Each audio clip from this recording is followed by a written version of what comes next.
This is WABI TV5 Morning News. Good morning, everyone. Today is Wednesday. It is February 7th, and everyone is wondering, when are we going to start seeing the snow? Yeah, getting a lot of early dismissals, and I think that's a good call because you're not seeing anything during the morning hours, really. So the kids are going to get out to school, no problem. The morning commute's not going to be a problem. Matter of fact, many areas are going to see a little bit of sunshine to start the day. But yeah, the cloud's going to quickly take over, and we start seeing the first flakes here late morning, early afternoon, and then continuing to spread west-east across the state as the afternoon wears on. Eastern areas, far eastern areas, may not see much of anything till mid to late afternoon. So it's going to take its time getting in here. So this is mainly for the afternoon and then into the night tonight, and it gets out of here late tonight. It's a quick shot here, but it looks like most of the state is going to see between about 6 and 12 inches of snowfall when all is said and done. More details on your forecast coming up in just a bit, guys. Over to you. All right, thanks, Don. Our top story this morning, October's windstorm prompted local and state officials to examine their response efforts. A meeting was held in Augusta yesterday to discuss the impact of the storm as well as policy considerations. Taylor Kinsler has that story. When you look at a whole entire neighborhood and you can't see any lights, that's a totally different effect. When power went out for 500,000 Mainers after October's windstorm, another network went out too. Central Maine's $200 million smart grid system. We learned a month later that the entire smart grid infrastructure, which CMP was relying on to map out the response, had crashed. CMP's Advanced Metering Infrastructure Program was designed to improve outage communications and storm recovery. But House Chair of the Energy, Utilities and Technology Committee, Seth Berry, says it actually hindered it. There were many people who were blocked in at the end of roads. Emergency crews were unable to access those roads, and they wanted to help, but CMP couldn't even tell them if the lines were live or were not live. Local and state officials had the chance to address their concerns to the committee during an informational meeting in Augusta. Rep. Owen Casas of Rockport says many of his constituents feel this, coupled with the $70 million storm response, led to a spike in their bills. It would be appropriate to have a public hearing about some of the concerns on the billing cycles that followed the storm. A lot of folks have seen somewhere between a 200 and a 300% increase in their bill. According to Fire Chief Tom Higgins, public works and fire departments were ready and willing to clear debris, but were not utilized. Ironically, come Tuesday morning, those crews went back to work paving sidewalks because there was nothing for them to do. We really expected that we'd see a flurry of action from Emera come daylight Tuesday. This was not the case. We challenged that there was an Emera crew to be found in Bangor on Tuesday.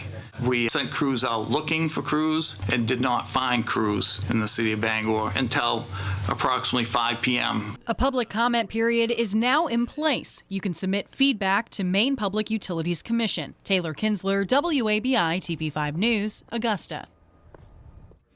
Well, Central Maine Power released a statement, quote, 74% of customers were restored by November 1st, just 2 days after the storm's peak. 97% restored by November 4th, with the remaining 3% restored by November 8th. We are proud of this storm recovery, which happened in less than half of the time of the 1998 ice storm, end quote.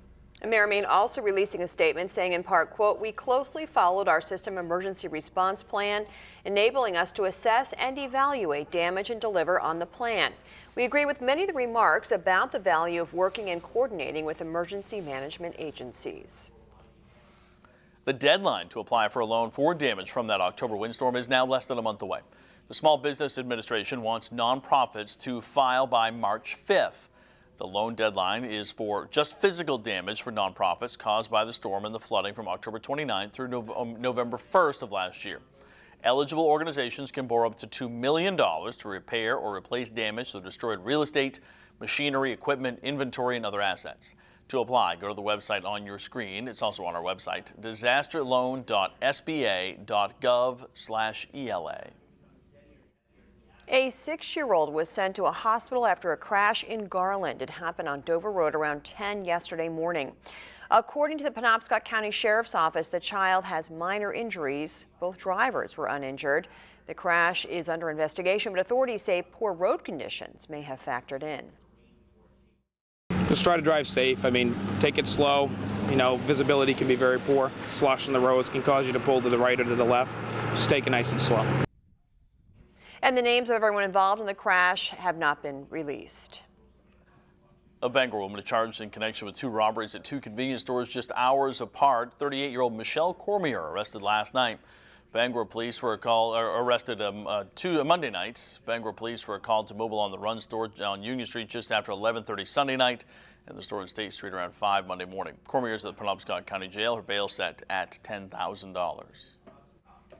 Well, votes don't get much closer than this. RSU 22 voters yesterday approving an $850,000 bond to replace Hampden Academy's field turf.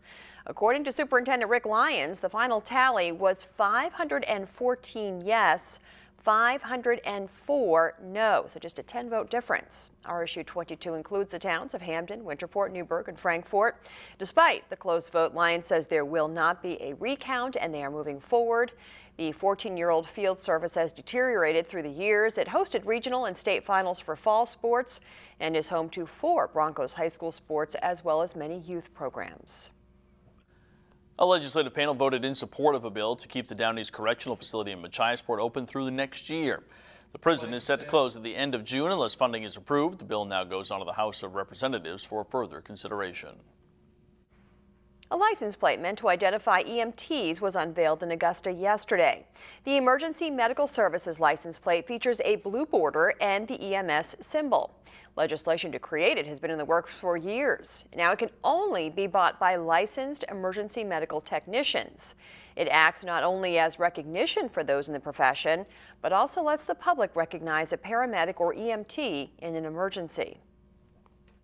What it does, though, is that when you get a call that there's something going on and you have your personal vehicle and you show up on scene, you've got the plate that helps identify you as a first responder, and it'll help get you through the line. Well, the plates are now on sale. They can be purchased online or at any Bureau of Motor Vehicles office. 8th graders at All Saints Catholic School in Bangor are stuffing backpacks for kids in the foster care system. They have a budget of $25 per backpack, and the students were tasked with buying items, things like hygiene products or school supplies or clothes. Some kids even bought some socks for those packs. According to the teachers, service projects like this teach the kids an important life lesson. We can teach them about the tenets of their faith, but if we don't teach them that it's important to put that faith in action, we really haven't accomplished what we mean to do. It's really nice to see, the young people and the futures of our community come together and recognize that there are needs out there. There are people that are less fortunate. All those backpacks will be donated to adoptive and foster families of Maine and then given to kids in need. 5:09 and 9 degrees outside. There's sort of a heaviness in the air when you go outside. Definitely feels like snow is coming. Todd has your forecast details coming up. And you can see on the bottom of your screen there are a number of early dismissals for schools today, so make sure to check and see what time your student will be getting out today. You have those on our website at WABI.TV. Eric Gullickson has sports for us a little later on in this half hour. And as your TV5 Morning News continues, we have this story for you. The UMaine Hockey program turns 40 this year. We'll talk about some of the changes coming up in sports.